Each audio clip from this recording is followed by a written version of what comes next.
Outubro de 2017 foi um mês pródigo na política brasileira. Decisão do Supremo Tribunal Federal afetou o Senado e, na Câmara dos Deputados, o processo contra o presidente Michel Temer. Para falar sobre a conjuntura política, recebemos no estúdio da TV Senado o senador Renan Calheiros, do PMDB de Alagoas. Senador, desses dois fatos, qual que tem mais impacto na política brasileira a médio e longo prazo? Eu acho que os dois fatos têm impactos grandes. Tanto a decisão do Supremo, porque o Supremo decidiu que pode sim tomar medidas cautelares. E em tomando medidas cautelares, essas medidas terão que ser anunciadas ao Congresso Nacional. Essa foi uma decisão importante. Como consequência dessa decisão, nós tivemos no Senado que fazer uma apreciação sobre o caso concreto, específico do senador Aécio Neves. E nós fizemos isso continuando a investigação, mas desfazendo as medidas cautelares. Por quê? Porque, na verdade, a medida cautelar, ela inverte o processo. Quando você está sendo investigado, a pena é a consequência da investigação e do próprio processo. Quando você toma medida cautelar contra alguém que está exercendo o mandato, em função da manifestação do povo, você, na verdade, antecipa a punição. Você afasta do mandato, manda recolher todas as noites. Isso são medidas que poderiam, claro, ser tomadas ao final da investigação, na hipótese do investigado ser condenado no processo judicial. Senador, eu quero voltar ainda a esse caso, mas vamos falar sobre o processo contra o presidente Michel Temer na Câmara. E já é o segundo em um ano, né? É um processo completamente diferente desse processo do senador Aécio, que decidimos na semana que passou. É o inverso. O Constituinte, ele foi sábio ao prever que denunciado, o presidente da República tem um prazo de até 180 dias para ser investigado. Por que isso? Porque a nenhum presidente da República interessa a mácula da dúvida, de levar consigo para a morte a dúvida se aquela denúncia é correta ou não é correta. Se ele cometeu ou não cometeu crime de improbidade ou de formação de quadrilha ou de lavagem de dinheiro.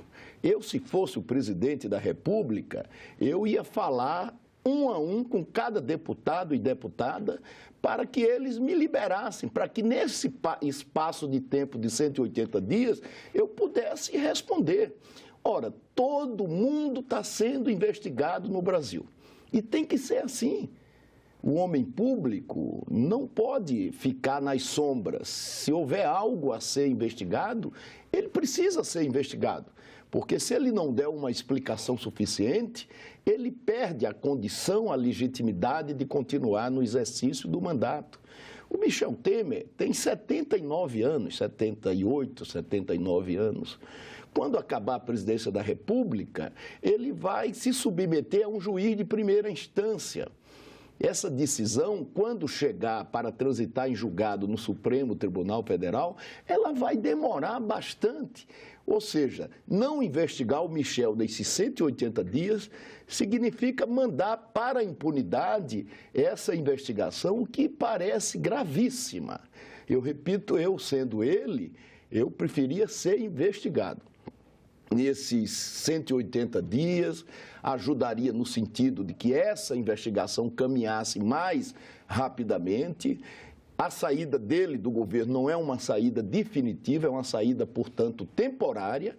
Nesse período de tempo em que ele estará sendo investigado, o presidente da Câmara dos Deputados assume e como o presidente Michel tem certeza, tem dito, tem repetido que a denúncia é vazia, então, se é vazia, certamente o Supremo Tribunal Federal a entenderá como tal, como vazia. Na semana que passou mesmo, o Supremo Tribunal Federal arquivou mais uma denúncia minha, a 5ª denúncia, por inépita, por vazia. Ora, mas eu fui investigado, fui submetido a um julgamento do Supremo Tribunal Federal. E isso me interessava? Claro que me interessava. Julgamento houve, né? Porque é uma oportunidade de demonstrar exatamente o contrário. Eu acho que o presidente Michel está completamente equivocado ao repetir esse mercado persa, comprando votos, liberando emendas, trocando senador, porque leva o Congresso Nacional a uma situação terrível de degradação, inusitada, talvez a pior que nós vivemos. Agora, senador Renan, voltando aqui ao caso Aécio Neves. A decisão do Senado foi de 44 votos pela suspensão das medidas cautelares. Isso teve uma repercussão negativa na opinião pública. E lembrando que o Senado teve uma decisão diferente no caso do senador Delcídio do Amaral, que era líder do governo à época, em 2015. Como é que o senhor compara os dois casos e a repercussão? São situações completamente diferentes, como diferente é a situação do senador Aécio com a situação do presidente Michel Temer, como já rapidamente expliquei. No caso do senador Delcídio, o que houve? O Ministério Público forjou um flagrante. Eu era presidente do Congresso Nacional.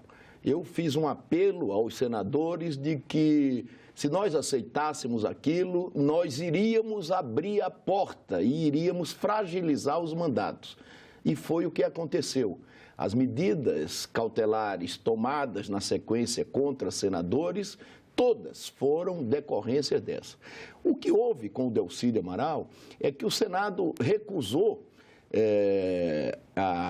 o Senado, relaxamento da prisão? O Senado, melhor dizendo, o Senado autorizou a prisão, autorizou a medida cautelar, né? Em função do flagrante. Porque a Constituição é clara, ela diz que o mandatário só pode ser preso em flagrante delito por crime inafiançável. O que aconteceu na sequência foi que o senador Delcídio se submeteu a um processo de delação terrível para sair da cadeia, para ter os benefícios da delação, da colaboração premiada, mentiu. A colaboração do Delcídio, ela só valeria 6 meses depois da assinatura. E ele voltaria para o Senado Federal para gravar senador. Num dia que ele passou no Senado, ele ainda gravou um ministro da presidente Dilma, o ministro Aloysio Mercadante. Quer dizer, ele fez um acordo para gravar senadores que já havia denunciado. Então, a convivência dele, diante dessa quebra evidente de decoro parlamentar, não poderia mais acontecer ali no Senado Federal. E foi isso que aconteceu. O Senado decidiu pela sua cassação, em função dessa excepcionalidade. No caso do Michel, o Michel não se afasta da presidência definitivamente. Ele se afasta temporariamente por até 180 dias. Se não for vazia a denúncia, como ele tem certeza, o Supremo não vai sequer aceitar a denúncia. Mas, essa denúncia aqui é uma denúncia vazia, como fez na semana que passou com uma denúncia mesmo contra mim. Isso aqui é uma denúncia inépita, ela não tem como caminhar. Seria muito bom para o presidente Michel, porque ao invés de levar para o seu túmulo a mácula de ter pertencido a uma organização criminosa, né, ele iria aproveitar esses 180 dias para demonstrar o contrário. Porque ser investigado na primeira instância, quando acabar o mandato de presidente da República, ele com 79 anos de idade, 78, 79, é que eu brinco, mas eu costumo errar a idade de homem para mais e idade de mulher para menos, mas é uma brincadeira só. Senador, mas no caso da decisão sobre o senador Aécio Neves, o senhor não teme uma repercussão negativa para a imagem do Senado? Não, eu não temo, porque o Senado fez a sua parte. O investigado, um senador, o Senado não paralisou a investigação do Aécio. A investigação do Aécio, ela continua. Qual foi a decisão do Senado? O Supremo propôs medidas cautelares. Aí o Senado disse assim, ó, não vamos adotar medidas cautelares no início do processo, porque não é lógico que o processo comece pelas penas. O processo começa pela investigação. A pena é consequência. Você não pode afastar do mandato, recolher em casa às noites, antes de investigar, antes de condenar. Ninguém pode prejugar ninguém, eu muito menos, mas ninguém pode prejugar ninguém, nem juiz pode prejugar ninguém. Senador, nós tivemos algumas mudanças aí com relação à reforma política, impacto nas eleições de 2018. Como o senhor avalia e o que o senhor acha que ficou faltando ainda para esse cenário em 2018? Eu acho que nós deveríamos ter feito, como cobra a sociedade, uma reforma política mais profunda, mais transparente, mais verdadeira, a partir dos erros que a política nacional tem somado ao longo dos anos. Essa reforma que se fez foi uma reforma superficial. E acho que você garantir financiamento privado através da pessoa física para o candidato que tem dinheiro, isso é algo discriminatório, porque retira o direito igual, a oportunidade igual aos outros candidatos. Ora, se você tem dinheiro para, com os seus recursos, com os recursos da sua empresa, através da sua pessoa física, financiar uma campanha milionária, e eu não tenho, vou disputar só com dinheiro público, é evidente que não foi garantido a mim a igualdade, né, de condição para disputar uma eleição contigo.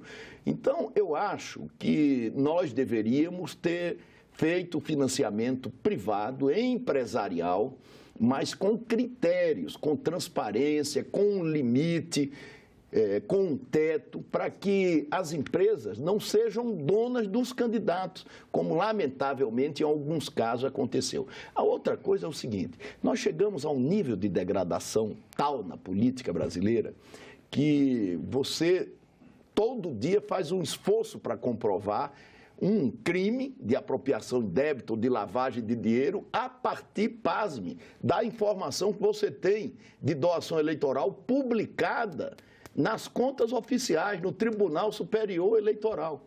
E aponta assim, ó, esse aqui é propina, esse aqui não é isso. A corrupção, ela existe, ela precisa ser permanentemente combatida, mas não é verdade que a corrupção é sistêmica, que atinge a todos igualmente.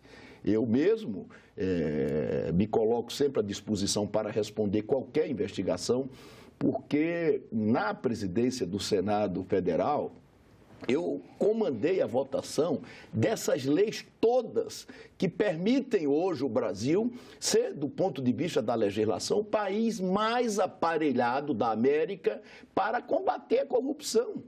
Nós temos juízes como Moro, Valisney, porque nós temos uma legislação que permite que eles cheguem a esse patamar. Eu sempre defendi a Lava Jato. Eu acho que a Lava Jato vai consagrar avanços civilizatórios para o Brasil.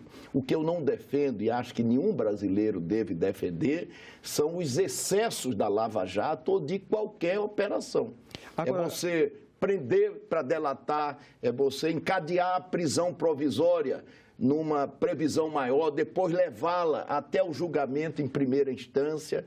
Uhum. Eu acho que isso, do ponto de vista do Estado de Direito, das garantias, né, da defesa que deve ser assegurada, é um retrocesso muito grande no Brasil. Senador, o senhor falou em degradação, né, dos costumes políticos no Brasil. O que levou a isso, né? Nós estamos aí com 30 anos de democracia, depois do regime militar.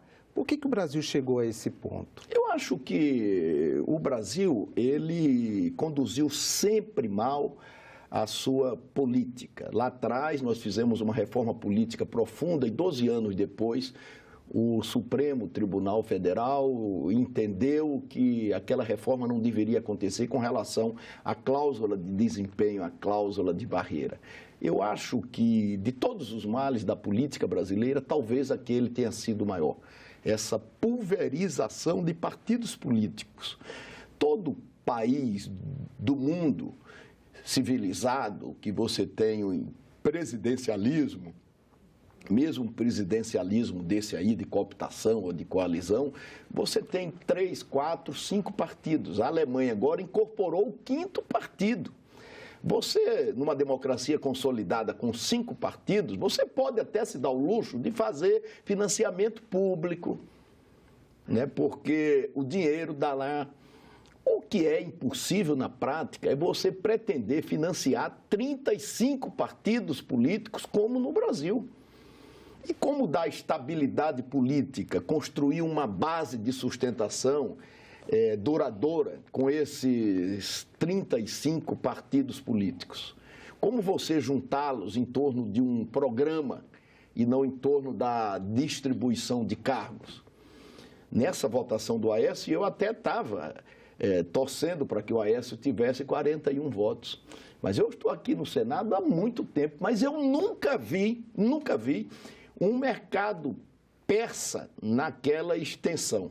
Eu disse até brincando outro dia que o Michel, a sua família, o Michel parece que é grego ou é turco, não sei, ou libanês. Eu considero que os libaneses, os gregos, os turcos, os chineses contribuíram muito para que nós tivéssemos avanços comerciais no Brasil.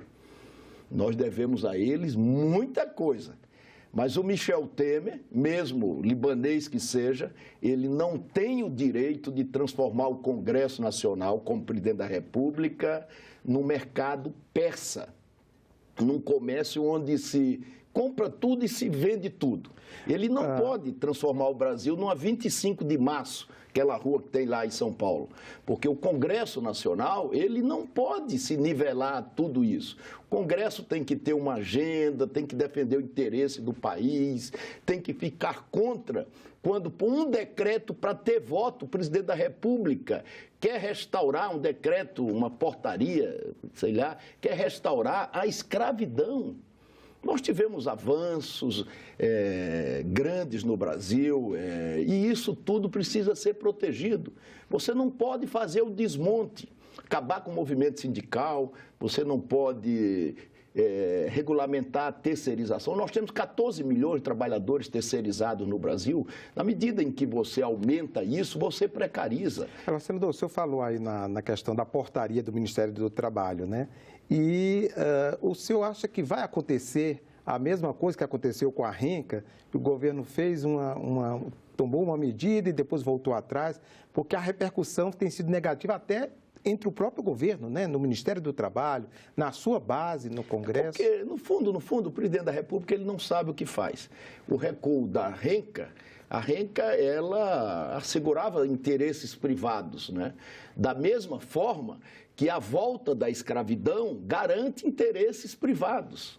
Eu disse lá na tribuna outro dia, eu nunca imaginei que o Blairo Maggi, que é um amigo querido, um senador, ele pudesse fazer uma declaração daquela que estava comemorando a volta da escravidão. Aquilo foi terrível, porque ele poderia até, como dono da Casa Grande, ele poderia até, como empresário, ele poderia até, como senador, defender isso, mas como ministro da Agricultura, jamais, jamais. Ele está colocando ali a posição do governo, do Estado, na defesa de um retrocesso que vai possibilitar a escravidão no Brasil. Olha, nós já tivemos nos últimos meses, o governo retirou do Bolsa Família 3 milhões de famílias. Você tem... Cada família você beneficia com o programa 3. Se você multiplicar isso, são 9 milhões. Na semana passada, anunciou que vai cortar mais 2 milhões do Bolsa Família, porque está reduzindo o que está previsto no orçamento para 2018 da assistência social com um corte de 99%. O governo regulamentou a terceirização. Precarizou, nós já temos no Brasil 14 milhões de trabalhadores terceirizados. Isso tudo precariza e abaixa o salário e aumenta o tempo de trabalho. Isso se faz exatamente para isso. O governo permitiu a pejotização.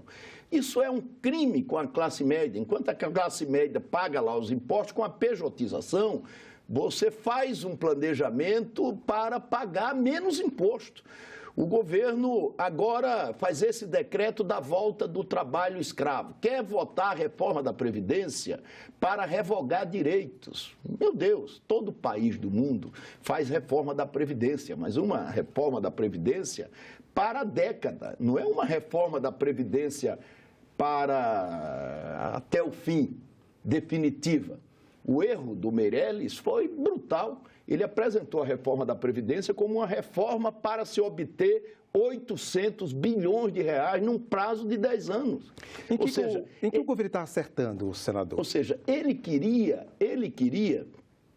fazer uma reforma da Previdência para resolver às custas dos trabalhadores, dos aposentados, os problemas fiscais do Brasil todos. Não dá, né? O resultado é que nós fomos para um déficit de 159 bilhões.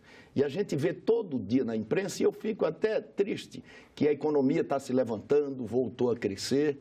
Esses são os acertos do governo? Não é verdade. Não é verdade. O que é economia?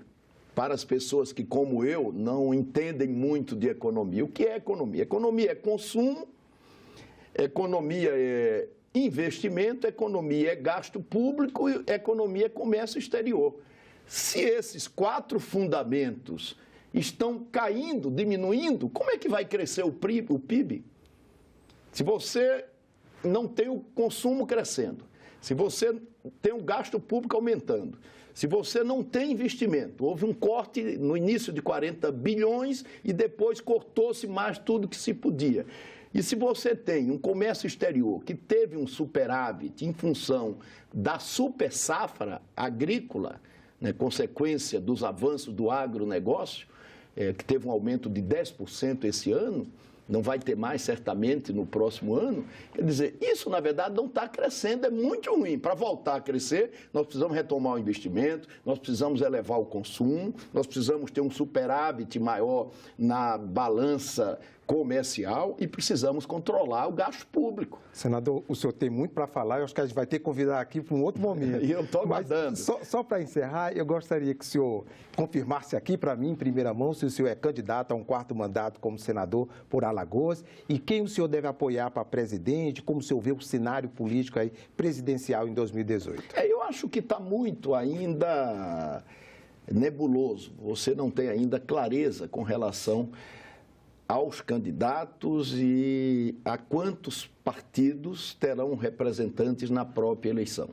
O Brasil vive uma crise, recessão, desemprego, crise política. Nesses últimos anos nós tivemos até um cenário novo na vida nacional, que foi alguma dificuldade na relação com os poderes, que graças a Deus nos momentos mais agudos se entendem no sentido de superar, não essas crises, mas essas rusgas institucionais. Mas eu deverei ser candidato. A generosidade do povo de Alagoas já me elegeu 3 vezes como senador. Eu também exerci outros mandatos, eu fui deputado federal e depois eu fui deputado constituinte. Antes eu já havia sido deputado estadual, então não está definido, mas é natural que eu possa ser candidato em Alagoas. O meu filho é o governador do estado, ele está fazendo no estado um ajuste fantástico. Alagoas é um estado muito pobre, uma economia pequena, tem junto ao Tesouro o maior endividamento de todos os estados do Nordeste, uma coisa brutal. Para você ter uma ideia do tamanho da dívida de Alagoas no Nordeste, a dívida de Alagoas equivale à dívida de todos os estados do Nordeste somadas. E a nossa economia é pequena, mas ele fez um ajuste e está dedicado de tal forma que hoje o estado de Alagoas, pasme, é talvez o estado do Nordeste do Brasil que tem mais recursos próprios para fazer investimento. Então, eu estou aqui como senador, ajudando. Quando eu estava na presidência do Senado, eu fiz uma agenda de interesse da federação, dos estados e dos municípios. Nós aprovamos a repatriação, aprovamos mais 1% para os municípios no fundo de participação dos municípios. E agora eu vou trabalhar para dar continuidade, né? A securitização das dívidas, a liberação para os investimentos a partir de empréstimos concedidos pelos bancos do governo federal. Os governadores fizeram o dever de casa com mais precisão e com mais resultados do que o presidente da República. Muito bem, senador Renan Calheiros, muito obrigado pela sua vinda aqui ao estúdio da TV Senado, e você pode rever este ou qualquer um de nossos programas acessando senado.leg.br/TV. E tem alguma sugestão de assunto para a cidadania? Mande um WhatsApp para 61999661616. Se preferir telefonar, ligue grátis para o Alô Senado 0800 61 2211. Obrigado pela atenção e até o próximo Cidadania.